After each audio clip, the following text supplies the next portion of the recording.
La leptospirose est une zoonose cosmopolite due aux bactéries de l'ordre des spirochètes et du genre Leptospira. C'est une pathologie fréquente en zone intertropicale. En effet, le climat chaud et humide est particulièrement propice à son expansion. Le cycle de la leptospirose implique des animaux domestiques et sauvages, principalement des rongeurs, qui excrètent les leptospires dans leurs urines. L'homme est un hôte accidentel dans le cycle de la leptospirose. Il peut se contaminer soit directement par contact avec un animal infecté, soit indirectement par contact avec l'environnement hydrique souillé par l'urine d'animaux porteurs tels que le rat. Les bactéries pénètrent alors dans l'organisme à travers d'éventuelles lésions cutanées ou par les muqueuses des yeux, de la bouche ou du nez.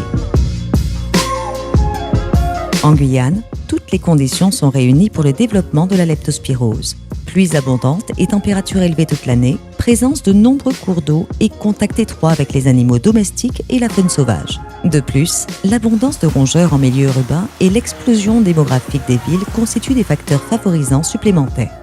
Alors qu'aux Antilles, elle constitue un problème de santé publique, en Guyane, la leptospirose a toujours été considérée comme anecdotique, avec moins de 20 cas par an jusqu'à 2011, selon le Centre national de référence. Depuis 2012 et l'arrivée d'un nouveau test qui utilise la technique IgM-ELISA à l'Institut Pasteur de Cayenne, une nette augmentation de ces chiffres a été mesurée, avec une incidence oscillant entre 25 et 92 cas par an jusqu'en 2016.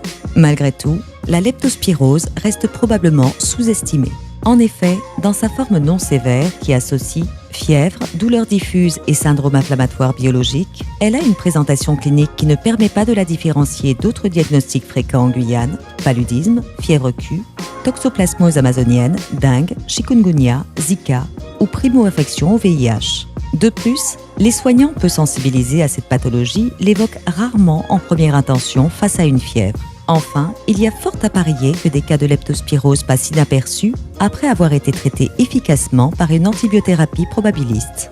Ces 20 dernières années, en Guyane, des formes sévères avec manifestations pulmonaires ont été largement rapportées sans que cette émergence ne soit encore complètement élucidée.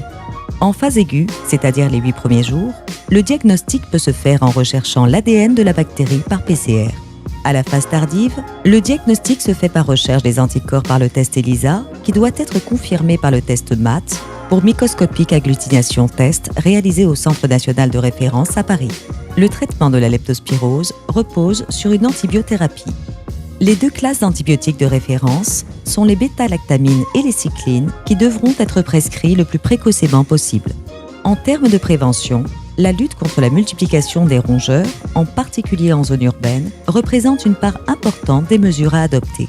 Enfin, au niveau individuel, éviter d'ingérer de l'eau douce et porter une tenue bien couvrante lors d'activités en eau douce permet de limiter le risque de contamination.